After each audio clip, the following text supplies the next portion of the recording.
ధన్యవాదాలు తెలియజేస్తున్నాను. నా ముందు మాట్లాడిన దైవంలో చక్కని ఇరువురు కూడా చక్కని మాటలు తెలియజేశారు.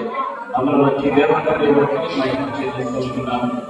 ముందు మాట్లాడిన దైవంలో మాటలు తెలియజేశారు. సాధారణ గ్రంథంలో 31వ అధ్యాయంలో రాయబడినటువంటి మాటల ప్రకారంగా ఏ స్త్రీ అయితే దాన్ని అన్వయించినప్పుడు ఆ కుటుంబము దేవుడి చేత బహుగా దీవించబడిన కుటుంబంగా లిఖించబడుతున్నట్టు లేఖనాలు మనకు తెలియజేస్తున్నాయి.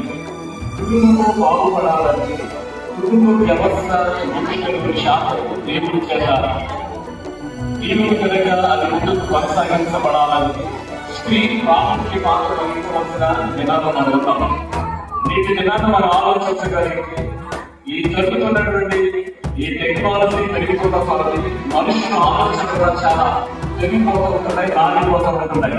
కానీ దైవికంగా మాత్రం చదివిస్తున్న మాట అంటే ఒక కుటుంబంలో వ్యవస్థ జీవించబడాలంటే ఆ కుటుంబంలో దేవుడు బహుగా ఎదగాలంటే స్త్రీ ప్రాముఖ్య పాత్ర వహించాలి.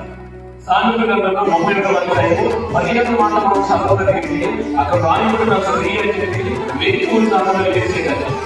ఒక కుటుంబంలో ప్రభుత్వం కట్టబడాలంటే ఒక కుటుంబంలో దేవుడు బాగా కట్టబడాలి. ఆ కుటుంబంలో నామములు బలంగా ఏర్పరచబడాలి. ఆ కుటుంబంలో దేవుడు నేలలో బలంగా పాల్గొపోవాలంటే స్త్రీ పాల్గొనవలసిన దినాలు. కుటుంబము చెడిపోవాలన్నా కుటుంబము బాగుపడాలన్నా కుటుంబము స్త్రీలే బాగుపడాలి. మన చరిత్ర గమనించగలిగితే రామజాలు చదువుకోవాలన్నా కుటుంబంలో కొంచెం ఇబ్బందులు గురి కావాల్సిన దేని ద్వారా ఏర్పడ్డాయా అని ఆలోచించగలిగితే స్త్రీ మాత్రమే పోషించవలసిన సమయం ఏర్పడింది.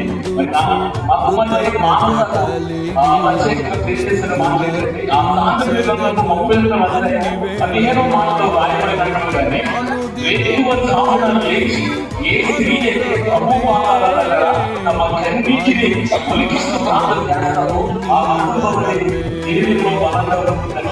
రెండో మాట మనం జ్ఞాపకం చేసుకున్నట్లయితే రెండో మాట లేఖీ చట్టము 19వ అధ్యాయము 32వ మాట ప్రకారం చదువుకోగలిగితే లేఖీ చట్టము 19వ అధ్యాయము 32వ మాట నా ఎడల స్థిరమైనవి నీ ఆలోచనలు నా యేసయ్యా ముసలి వారి ముఖము కనపడేసి నీ దేవుడికి భయపడవలను దేవుడికి స్తోత్రం కలుగుగాక, దేవుడికి మహిమ కలుగుగాక. నౌకరుగా కుటుంబ వ్యవస్థలోకి అడుగు పెట్టబోతున్న మానవులకు నేను తెలియజేసి ఒక రెండో మాట ఏంటంటే ముసలి వారి తప్పకుండా కౌగులించాలి.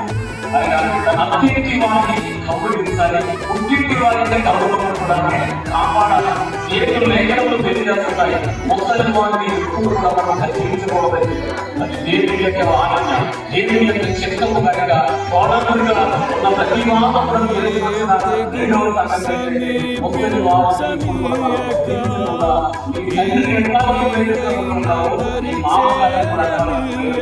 ఈ తల్లిని ఎంత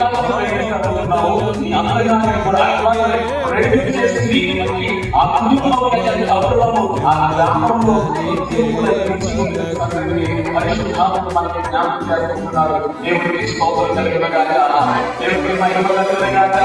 వేదికలో చామున లేవాలి, ప్రభు పాదాల దగ్గర పరిమితిలో ప్రార్థన చేయాలి. రెండవదిగా ఎంత వారిని సమర్పించినట్లయితే ఆ కుటుంబంలో చాలా నిత్యము ఆ కుటుంబంలో మనం తెలుసుకున్న సంగతి